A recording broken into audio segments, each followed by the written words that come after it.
Would you consider yourself a high-level entrepreneur? Now, most likely, if you're listening to this, you definitely are. And what I've heard over and over and over again is it's hard to find like-minded people that are like that too. Again, I'm from Maine, so I totally understand how difficult it can be. Thank goodness I have an amazing online community, so I know tons of them. And that is exactly why we are starting this brand new mastermind group with high-level, like-minded entrepreneurs, the ones that you can go alongside with that will help move you to the next level, let alone with kick butt coaching from me, because I like to slap you around, both on focus and on strategy. So if you're looking to double or triple this year, which I know most of you are, I want you to go ahead and apply and see if it's a good fit for you. I will totally tell you if it's not, and if I wouldn't do it if I were you. But go to eventualmillionaire.com/apply. We are looking for amazing, like-minded entrepreneurs. My previous mastermind members have told me it is life-changing. So take the time today, fill out the very quick application, and we'll see if it's a fit. Take care. Potent advice and inspiration from real self-made millionaires. Welcome to The Eventual Millionaire with your host, Jaime Masters. Welcome to Eventual Millionaire. I am Jaime Masters, and I am ridiculously excited to have Wade Foster of Zapier on. And it's Zapier makes you happier, and I use it, and I recommend it to everyone. Thank you so much for coming on the show today. Yeah, thanks for having me, Jaime. Thanks for giving me that little thing. Zapier makes you happier. It is funny how often I talk about this. So was it a pain in the butt when you named the company to hear somebody say Zapier afterwards and then go, oh, no? I like after a while, you sort of just get used to it. And it's just kind of like, all right, I get it. There's not two P's. We wanted to, we're a bunch of technology nerds, and we built the company on top of APIs. So we wanted to have API in the name. I didn't even realize that. That's kind of the nod. But, now we have to deal with this. So. You're too clever. Man, You guys are too clever. Everybody spells my name wrong. You get over it after a while. But it does make me have conversations. I just posted on Instagram, what is it called, right? And I've heard it over and over. And this is what everyone's reply is, just so you know. Well, they're called Zaps, so it has to be Zapier. And I'm like, ooh, okay, thank you very much. So let's dive into it, because you guys even got rejected from Y Combinator. Sort of give me your origin story a little bit. Yeah, so we started Zapier in October 2011. So before that, Brian and I, one of my two co-founders, he and I had been just like freelancing, doing anything to make a buck, basically, any internet work in Columbia, Missouri. And we got asked to build these one-off integrations from time to time. I remember building a WordPress forms plugin that could push info into Salesforce. We built like a QuickBooks PayPal connector. And Brian, it sort of dawned on him one day, he's like, people keep hiring us for this stuff, and we can probably make a site that makes it really easy for them to do it themselves, set it up themselves without needing engineering help. And so he messaged me on iChat one day, and I was like, oh my God, that would be awesome. I was using the Marketo API at work and struggling with it. I'm not a great engineer myself. I'm just barely competent, if even that. So... Phew, makes us feel better about all this, because we all suck at it too. Awesome, thanks. And so it was like, oh, wow, if we had something like this, if I had something like this, my life would be a lot easier. And so we teamed up with Mike and at a startup weekend built out the initial prototype. And then we're in Columbia, Missouri. You don't go out and raise bukus of bucks like you do in Silicon Valley. And so we just set off nights and weekends plugging away at this thing, trying to get it off the ground. And one by one, get some beta testers, get a launch list going, and, trying to get the product ready for launch. So that's kind of where it started. See, everybody loves the story, by the way, because everyone's like, oh, kids in their basement that don't really know business that create this thing, right? That's what all the geeks, because I hang out with all the geeks, are like, yes, we could do it too, right? How did you know that the market would love it so much and that it was ready for it at the time? Yeah, so a big reason, one, people were already hiring us to build this stuff. So it's like, well, we're already getting hired to do it anyway. Two, you would go to the message boards for these products. So if you went to like the Salesforce message boards, the Evernote message boards, the MailChimp message boards, the Wufoo message boards, these message boards don't exist anymore. All these companies got rid of them, by the way. But at the time, you could go find them and people would like have feature requests. And there would often be people saying like, when are you going to have an integration with X? And then the threads would be like, oh, I want this too. Me too. When's it going to be? Hey, you haven't replied to this in 6 months. Like, is it coming? And some product manager would get in there and, fall on their sword and say, hey, we're thinking about it. Maybe someday we'll get to it. Like, we hope we'll have it, which is like code for, hey, basically, it's not on the roadmap. It's not going to happen. And so we saw all those happening, and it was just like, customers want this stuff. The products themselves are struggling to prioritize it, trying to get this stuff built out. If we could make it really easy to facilitate all these connections, then there might be something to that. So that was to us, that was enough sort of insight that this could be useful. So how do you go from that, hey, I think I got an idea that's useful, to building it? Because don't get me wrong, the people that have programming skills, it's really cool for them to be able to start building it. You already kind of knew how to do it, so you've got that piece. But then there's the whole other piece of, you were freelancers, and now you grew from 0 to 600,000 users in like 3 years or something. I read that's insanity. Tell me about that trajectory, because you must have had to evolve as a human big time on that. Well, yeah. So, I mean, between Brian, Mike, and I, like we actually all worked in like marketing before this. So we're like marketers who code. So we kind of know, we kind of had a couple different skill sets that between the three of us, made us like one. We basically became a mini competent company. That's awesome. Pretty quickly. Not to say that we were great at everything. There was like enough skills where it was like we weren't totally out of, our depths. So for us, day one, it's like, how do you get a product that is good enough? And so that started with our own intuition around what this could look like. And then you just start getting it in front of potential customers. In our case, we would go into these message boards I was talking about and post comments and say, hey, we're working on a project that could help get this connection happening. And if you want to try it out, send me an email. And so people would send me emails. I'd get a couple emails a day around this stuff. And I'd say, hey, what are you looking to set up? And then if we had it, I would be like, let's jump on Skype. I'll give you access to it and see if you can build a Zap. And at the time, I remember the very first time I did this, we had a customer who was like, I didn't volunteer to get on Skype the first time. And instead, he emailed me and said, hey, can we get on Skype? I'm struggling with this. So I get on Skype, and I sort of have to coach him through setting up his first Zap. And it's going very poorly. He, like, every click, he has no clue what to do next. And I'm like, well, click this button, click this drop down, fill in this text, click next, walking him through all the way to the very end. He gets to the end, and I'm like, holy cow, that could not have gone more poorly. And he goes, oh my gosh, Wade, thank you so much for this. This is going to change my business. And that's when I knew, I was like, if we just make this easy enough, people are going to eat this stuff up. Like, it's clearly not good enough yet because he needed help every step of the way.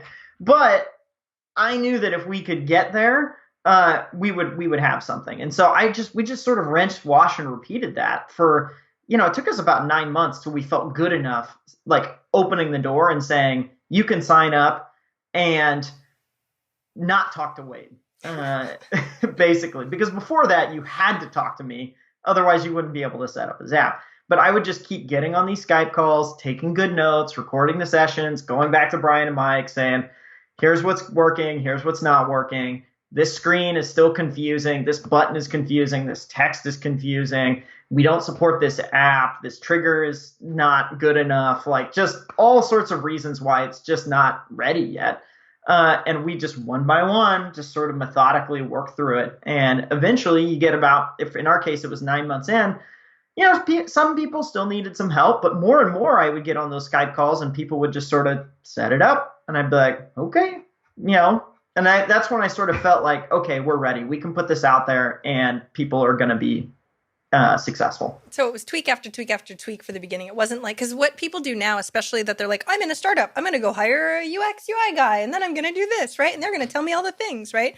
But you spent hours and hours and hours on the phone with customers. And I know we highlight that on this show all the time, but I have to highlight it again because a lot of people, especially if they've ever had a business before, they feel too good for that stuff. Like, how many hours do you think you did on the phone with customers trying to walk people through it? I mean, I certainly put my, 10,000 of hours in front of customers and I still spend time with customers. It's like one of the best ways to just understand what's working and not working. I don't feel like you can, at a certain point, a year in, we did hire a customer support person to help, who did probably at that point in time, he started doing maybe 2/3 of the support. But Brian, Mike, and I were still doing the other third. And it's just like I don't think you ever want to get too far away from that. Otherwise, you start to you just start to lose touch with what's the reality of what's going on. I really appreciate you saying that because a lot of people are like, I don't want to talk to customers right now. I'm too important or I'm too big, right?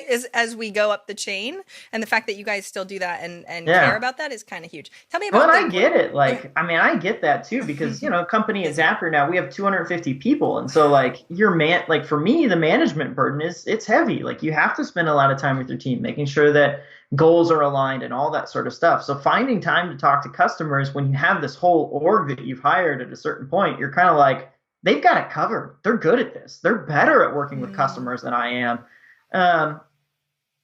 But even still, you're like, I gotta find time to do it a little.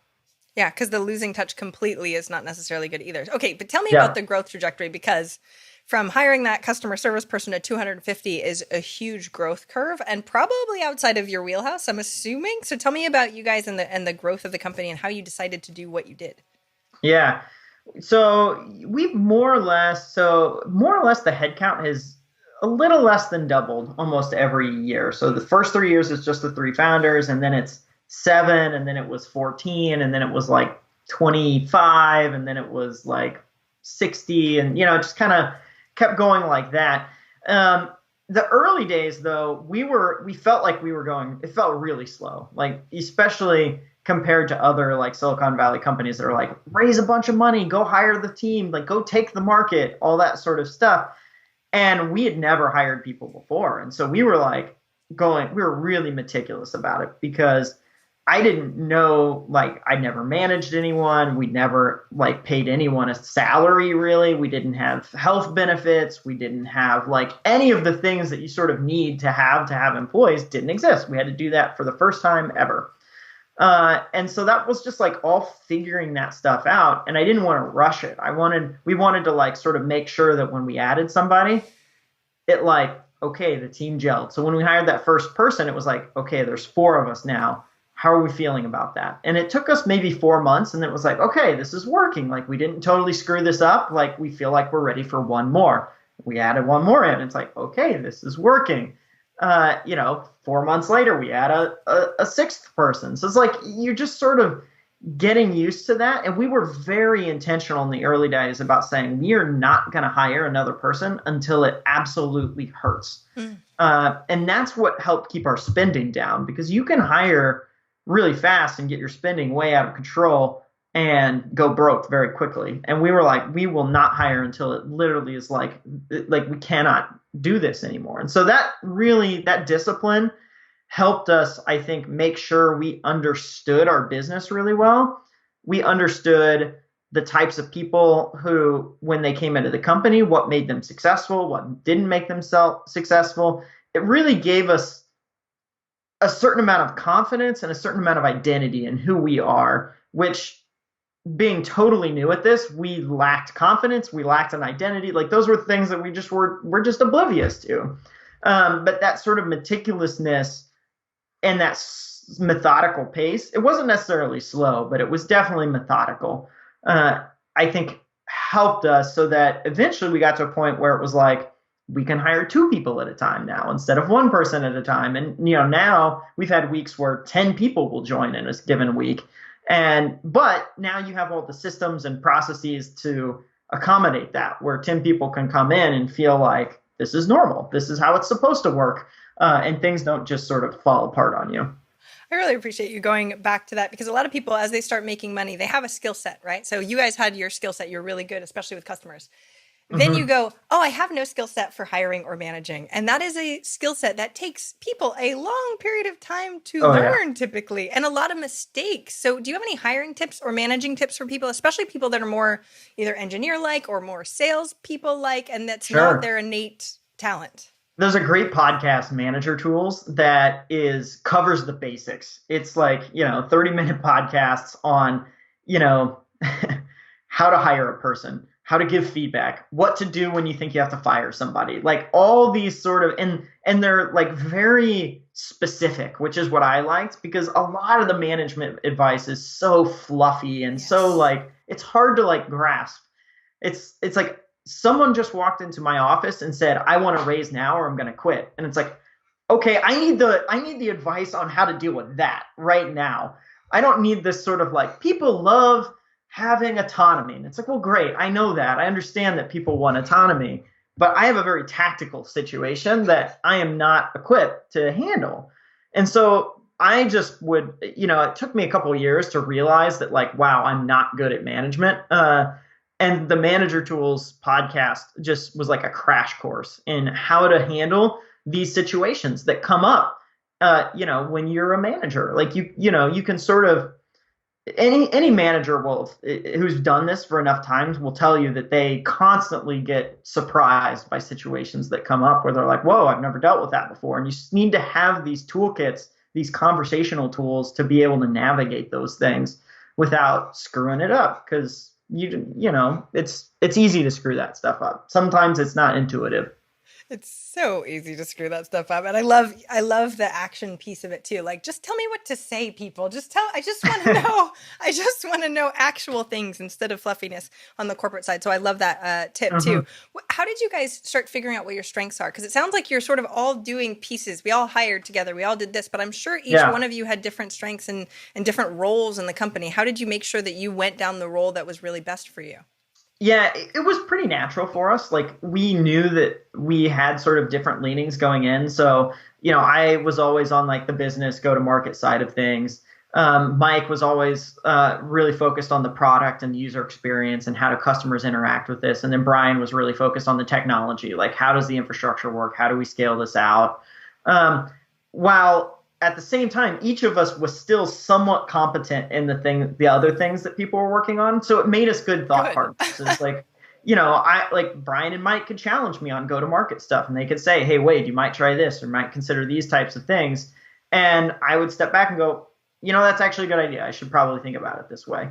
And vice versa. So having that, a bit of expertise in an area, but also the ability to sort of help other people in their sort of specialty went a long way. And then after that, it was like we all just had to learn. So like general management skills was a thing none of us was good at, but all three of us had to become good at it, because at a certain point in time, you kind of need management skills, just general management skills. So a lot of that's just in time learning. It's like grabbing the book on the thing, figuring out, reading it, and, trying to stay just ahead of where the company is at in terms of your learning and your knowledge.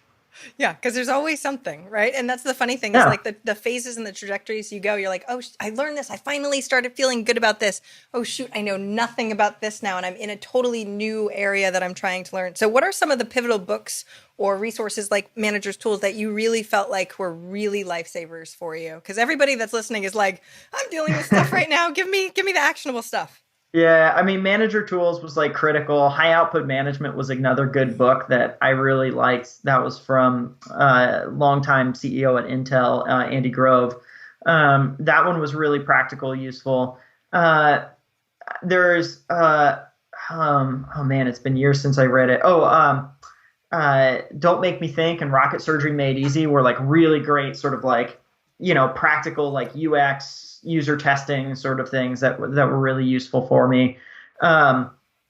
In school, I don't talk about this much, but I do have an MBA, and most of the classes I took were not useful, but funny enough, the one that really was Accounting 101. So just like how to read a P&L, how to deal with a balance sheet, how to deal with a cash flow statement, and understand how money is moving into and out of your business. So like I would definitely take a crash course on just accounting best practices. That came in handy quite a bit. Then, get a good like accountant, a third-party accountant, good third-party lawyer who you can sort of dial up and ask questions when you're just sort of confused on things, where you're like, hey, I was reading up on this, and then get really good at Googling. Thank goodness we have Google nowadays, right? Imagine running a company right now without that.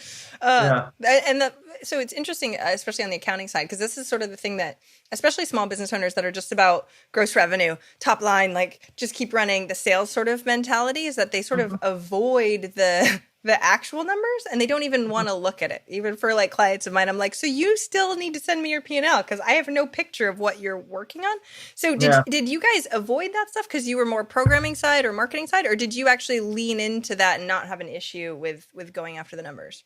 I mean, I always, every month I would review our P&L and just take a look at it. And I think in my mind, we were always very cost conscious. So we tried to keep our spend intentionally low. And so I was paying attention to like, where's the top line going? We wanted to grow revenue, but we wanted to keep our costs in check. For us, we were so like spend worthy that we actually probably overdid it on that side of things. We probably could have spent more. In fact, one of the best things was when we finally hired a CFO. This was about 5 years in.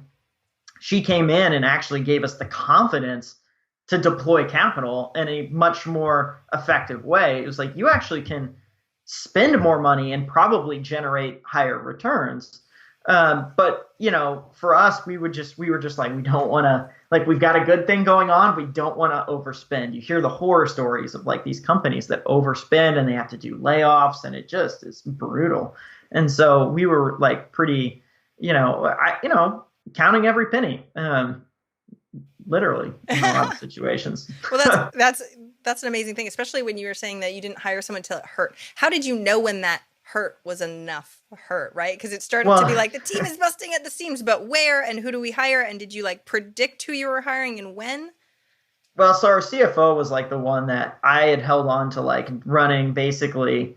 I was doing the books. I was doing a lot of the HR, like a lot of even like office management type stuff, like buying plane tickets and like stuff like that for our team retreats and whatnot. That was probably around 30 or so people. And it like it had gotten to where it was eating up like huge chunks of my day. Like, probably half my time is being spent on that. And I'm like, that's not a good use of my time. Like, I can be helping our customers. And there's a lot of people that can buy plane tickets. And so then I was like, well, what type of person do you want for that role? And it was, I went out and I asked a lot of different types of people who were like further along in their businesses than we were at the time. Not maybe like a year ahead of us, not too far along, because if they were too far away, like they wouldn't really remember it. But like a year ahead, maybe 18 months, 2 years ahead, just saying like, hey, this is what I'm dealing with. How did you approach this? What worked for you? What didn't work for you? What skill sets are you looking for? What titles do these people tend to have? And one of the people I actually happened to email to ask advice is our now CFO. I said, hey, you've gone through this. You dealt with this. Like, how would you think about this problem? And she was like, well, it turns out I actually just left the role I was in. Like, I'm happy to sort of like advise or help coach or see where this goes in the meantime. And so, we did that for about 2 months and it was like going really well. And I was like, why don't you come on full time? And so she did, and it worked great. And so we actually ended up overhiring. Like, I don't know that I was looking for a CFO at that point in time. I was like, hey, I want someone to help with the books and the HR and just like some of the kind of more basics of this stuff. But it was really helpful because she was willing to roll up her sleeves, and like I handed her off and I was kind of embarrassed. I was like, look, I need you to help book plane tickets. And she was like, it's all good. We'll do it. Wow. Yes. That's amazing. Wow. So like having someone that was like, that understood that building a company is partly just rolling up your sleeves, and yeah, we're going to hire a team and we're going to eventually get to where we can grow. But like, it's a journey. It's not a thing where you just can walk in on day one and expect to have, 10 people or 20 people that can sort of do your bidding. You got to come in and do some of this stuff. And over time, we'll get to where we have that kind of team, but it's not going to happen. Everybody's got to clean the toilets for a little while until we can, you know what I mean? Yeah, exactly. And so that just mentality that she had made her so well suited for Zapier at the time. Okay, so now let's talk about the actual technology that you're using, because I know a lot of people, especially people that are not tech savvy, try and back away from anything having to do with this. So when I say automation, they're like, yeah, who do I like? Would you give me a referral? Right? And it's like drag and drop interface, you know? So can you tell a little bit more about the types of avatar that would be good to like really go in and look at Zapier, like could get a lot of use out of it? You know, I think almost any small business owner could benefit from something like Zapier. It really helps non-technical folks like build things that they wouldn't have been able to do before. So like a basic use case, one that I use all the time, is our team is in Slack all day, every day. Slack doesn't have the concept of a queue. And so it's easy to look at the different, it's easy to lose messages inside of Slack. Like if I'm on mobile, I'll see one and then I'll forget about it and I can't find it again. Yep. So I set up a Zap that says, hey, I'm going to star these and have them send me an email, and then I can know which messages to follow up with. And so I don't get lost. And that took me 5 minutes to set up, less than 5 minutes. It's just like you say, hey, when I star an email or when I star a message, I want to send me an email, and I want the email to have who sent me the message, what was the message, and a link back to the message so that I can respond. So 4 or 5 clicks, you sort of got it set up and you're good to go. Of these sort of... I'm laughing hysterically, just to stop you for a second, is because I need to set, like I have made my assistant, which, dumb, I don't know why I've been doing this, in Slack for our mastermind members, make an Asana task for me when there's big like things that I have to respond to. Man. And I use Zapier, man. This is what the fun part for me is about talking to our customers, because I used to be the best user of Zapier, but when I go talk to our customers now, they have so many different use cases that I never would have thought of. I was just talking to a fellow CEO the other day, who for his team, his sales team often likes to have him send emails to their to prospects to help close them, because it helps them feel the love. And so what he did was he set up a little form on Google Forms where they can come in and say, here's the email of who you want to send it to, and here's the subject line, here's the message that you should send. And they submit the form, and that auto creates a draft in his Gmail inbox. So he can come in real quick, review it, and press send, and doesn't have to give him access to his Gmail. But now people can send emails on behalf of the CEO. And so now their prospects can feel the love because the CEO sent them an email. And that feels amazing. So that was something that I had to deal with all the time, sending customers or partners or potential candidates emails where people would be like, hey, Wade, can you send a quick email for me? And I was like, oh, man, why didn't I think of that? I could have just sent them a little form and said, here, fill this form out, and, I'll press send for you. And you have common Zaps too, right? Like that's the other thing, because I remember looking through a list going like, I need to do that. I need to do that. I need to go back and do that again too. So you can go to our app directory and, point out the apps that you use. It's like, I use Slack, or I use Asana, or I use, G Suite or whatever. And then it has a list of like recommended Zaps or common things that other people do. Yeah. Well, and that's the key thing that I just want to highlight, because when I talk about this stuff, I used to use like if this then that for my Amazon Echo to go to my thing, but then it would get so complicated, and I try and explain it to a client like, I have them remind me of my goals for blah blah blah, and they're like, no way in heck I'm ever going to do that, Jamie, right? And so when you say that, I'm like, I could actually have my assistant go in right now and do the Slack thing, and she should be able to. She should, not technical, but she should be able to do it without a problem, without necessarily needing a whole tech team. So how can you start, especially because we have a lot of Zaps. We have so many, it's crazy. So once it gets to be a lot, my tech uses it, but what do you suggest for people that aren't tech savvy, but once we start getting too much, it starts to get a little complicated. Do you have any tips for us on that? Like managing like a lot of Zaps at once? Yeah, I'd have like 3 of your Zaps had issues today. I'm like, oh no, right? And then I just forward it to my tech guy because I can't, I don't remember, right? Yeah, well, I mean, we've got a couple different things that help you with this. So you can use folders to help organize the Zaps. Our Teams product, often for, it sounds like groups like y'all's, helps you have multiple people can have access to it. So it's like, hey, this folder is for our marketing team, this folder is for our sales team, this folder is for our support team. And then if there's issues, it'll alert those people instead of, you, because it's like, hey, I'm not the one who I actually don't know. Our support people set this one up and they need to follow up and deal with it. Good point. Why am I getting the emails? Good point. Yeah. You're giving me tons of stuff to do now. No. Yeah, so that's where our the Teams product comes in and helps out with just some of that management inside of an organization that happens when you sort of grow and you have some scale and there's a lot more going on and you just need some features to help navigate that.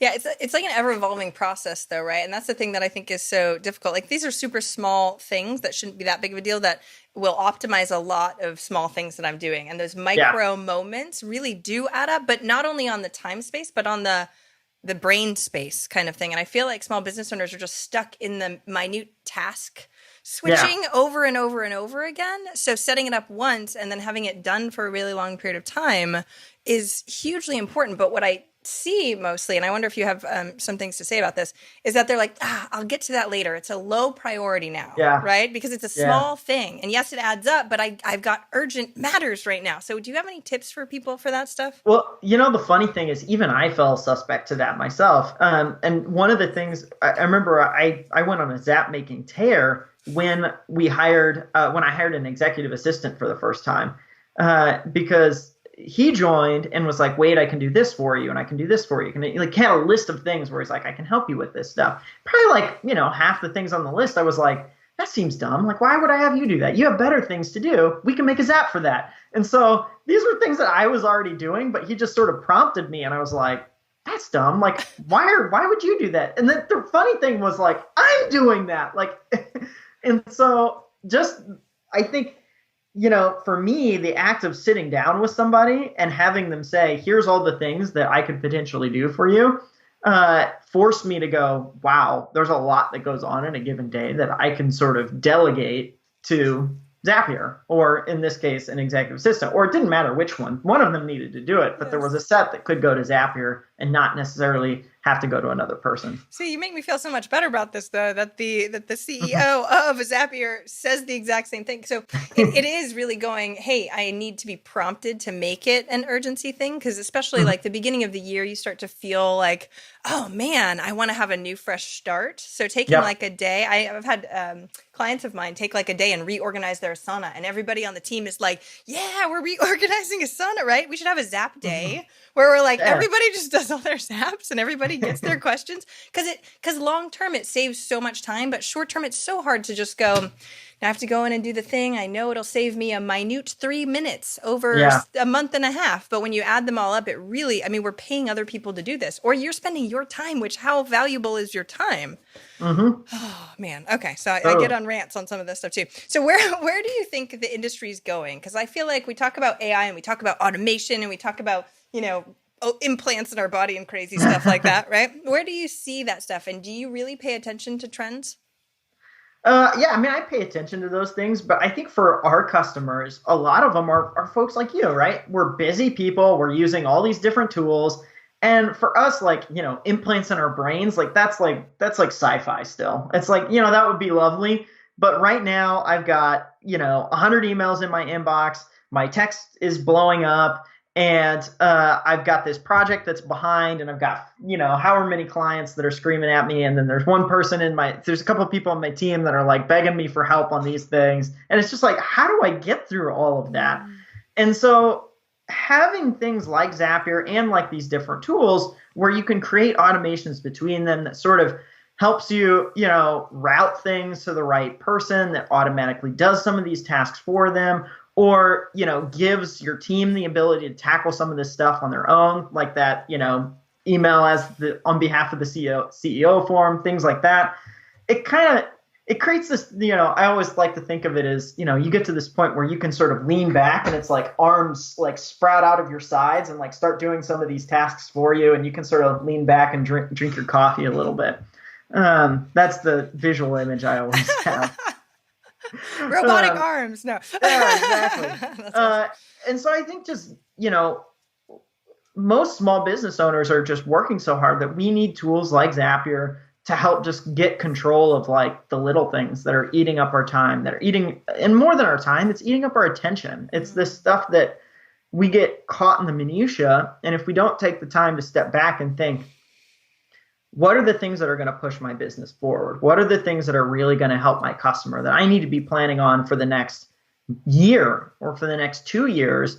And if I get caught in this circle of, approving expense reports, replying to the latest email, putting out the latest fire, your business won't plateau today, but you look a year down the line, 2 years down the line, you'll start to realize like you probably haven't made those investments that you really wish you would have.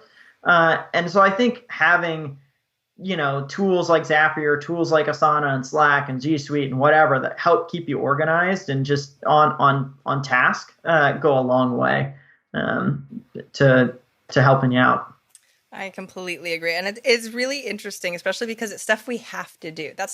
We do time audits for all of our clients that come through. And it's like, they're like, but I have to do it, which I totally get. You have to do it. But when we look this way, right, then it takes our focus off of the actual things that we're supposed to do, even when we try and prioritize and carve out time and do all that stuff, because it still has to be done. We just need robots to do it like Zapier instead of you actually taking up your brain space. So I have another question before we start to wrap up. What comes up all the time is which software to use. And my stance on software is whatever you use, just commit 100% because no software is perfect ever, right? Is it Asana? Is it Teamwork PM? Is it Trello? Is it this, right? There's a million different things. But have you seen any correlations for size of business, especially in the couple $100,000 or less than $100,000 size of business, that are some core software that really, really works, or most common? I don't know if you're allowed to pick between which APIs you like better or right? But do you have any tips on any of that stuff? Because I feel like I get bombarded with questions about this. Yeah, I mean, I have a similar response to you. I think it's like, find what works for you, what works for your mental model. Some people are Trello, some people are Asana, some people are Basecamp. Like, it's whatever works for your mental model, and go all in on it. Like, find the way to work it, build your, have your sort of systems and structures, and then find software that sort of matches how your brain thinks about the world. And then tools like Zapier can help, fill in the blank and like automate things between them. But typically, folks are generally looking for like, a group chat tool like Slack. They're looking for video conferencing like Zoom. They're looking for email. So it's probably like G Suite. They probably need something for project management. So it's Asana or Trello, or maybe like Airtable these days is pretty trendy. So those are the types of things that I think folks are paying attention to. Email, MailChimp comes up a lot. CRM, you're starting to look at things like Pipedrive or Base CRM or whatnot. So these different tools, are useful for helping and getting you started. There's a lot of great software now that has free plans or pretty inexpensive stuff, $20 a month, $50 a month, that works great for, small businesses. And you shouldn't feel like software is the thing that's holding you back, because it's so inexpensive, so easy to get started these days that you really can just pluck something off the shelf and be a little bit more organized pretty quickly. I know. I'm so grateful that we live in the world that I used to code my own blog back in the day. Oh, you know what I mean? Like, WordPress is like, now you can have it and it doesn't cost that much. Yeah. Like, it's insane. When you're more of a visionary or not a tech or not a detailed person, though, too, I feel like it can overwhelm, even just you naming those apps, which are very common, what most of my clients use anyway, but it can be overwhelming, especially to go, and then I don't even know what I'm supposed to do. And I know Zapier helps with the integration of those, but even just having that many different things to log into is a lot. Mm-hmm. Do you have any tips for people that are more visionary, that aren't the detail-oriented people? Well, at a certain point in time, like, you kind of have to buck up and deal with the details. Like, running a company is filled with like details. If you sort of stay up here all the time, like, nothing will ever get done. So either you need to find it in yourself how to be organized and get some details, or you need to get a partner or an assistant or somebody that can sort of enforce some structure on you. I'm not one of those detailed people, but I can force myself to do it when I need to. I like, okay, we're going to buckle down and we're going to get this done and we're going to power through it. And then as we've grown the team and scaled it out, I brought in more people who are really those workhorses, those really who think through these things. that help me scale it out. So that's been my approach. When I like to stay up here, I get people in who like getting into the details. How do you do that? How do you like just hunker down and do it? Do you have like a bazillion cups of coffee next to you and you just time yourself? Like, give me some actionable tips on that. I think the biggest thing is for me, like the mental model I have is I write down the night before what's the 3 most important things I need to get done. And if those 3 things get done, I can feel like it's a good day. And so I just focus on that stuff. And if, then the next day I wake up and I'm like, all right, first things first, I'm going to do those 3 things before I go to Slack, before I go to email, before I take a meeting, like these things are going to happen. So you just sort of do you do the thing you hate first, and then the rest of the days you're oyster, right? Yeah. Do you actually do it all the time though? Because this is the other thing. People are like, "Oh, you do this." I don't do it all the time. Okay, I've gotten pretty consistent. I've gotten pretty consistent about it. The thing there's Jerry Seinfeld has a thing like don't break the streak, right? And so I think that's the mentality you want to get into, where it's like, hey, I'm going to create a streak out of this, and then you can feel a sense of motivation, at least around the streak, where it's like, hey, I may not want to do the thing, but even worse than that would be breaking the streak. That's actually a really good way to put it, because I'm not a details person, so I have to make myself do it, but I'm like this. But I love checking things off lists. So if I can at least check it off my list, I feel at least a little bit better about that, which is sad and small. Hit. Exactly. It's all I got, people. But there are things we have to do as business owners, unfortunately, as you said, that literally is like, and now you have to learn this whole new skill set. Oh, good. Even if you suck at it, good job. Keep working on it. Yeah. Well, and I think that's the thing that all, sort of founders, CEOs, like at a certain point, if your business grows and scales, like you're going to have to do almost every job, at least a little bit. And you're not going to love all of them, but you have to find a way to like at least be interested in it a little bit and learn a little bit about it, because you're going to have to do it. And then you're going to have to hire people whose full-time job it is to do that. And you're going to have to get excited about working with them on solving their problems and dealing with the things that they deal with. So I feel like one of my superpowers is just that endless curiosity, where I'm like, even if I don't like doing the thing, I can sort of appreciate the craft of the thing itself. That's actually a really good way to look at it. That's exactly what I was going to say. Like, at least entrepreneurs in general like learning typically and are cool with change, because it's like, okay, well, I know this is going to be short term until I hire someone, so I better get good at it enough and grow the company enough so that I can actually get this to go away, because we know we can make change ourselves, which is amazing. I know we have to start wrapping up, and I told you I could probably talk forever, but we won't. We won't. I will be cognizant of your time. What is one action listeners can take this week to help move them forward towards their goal of 1 million? Well, I think it would be my trick of like, before you go to bed tonight, write your 3 things down, the things you've been dreading, the things you've been avoiding that you need to know. And then tomorrow morning, do the thing. Before you do anything else, do that thing. Do the thing. My friend has a tattoo that says "do the thing" on it, right? I like it. You do always remember that. Go do that thing. Thanks so much for coming on the show. Everyone, check out Zapier, please. I can say it. You don't have to say it. Go check it out right now, because it's super easy and you will save you so much time long term. Where do we find out more? Spell it for everybody just in case they don't know. Zapier, 1P, Zapier.com. You can sign up for free, get started, play around with it. The blog has lots of great advice and tips and things like that as well, too. Check it out, and hopefully you can find something that helps you be a little more organized, saves you a little time, and gives you a little bit of that thinking time back in your day. Thank you so much for doing what you do and creating this company, because I love it, and thanks for coming on the show today, Wade. I really appreciate it. Yeah, thanks for having me, Jamie. If you enjoy this show, I would really appreciate your wonderful words of feedback. Go leave me a review. I would love a rating, whatever you can do in the time that you've got. I would so appreciate it.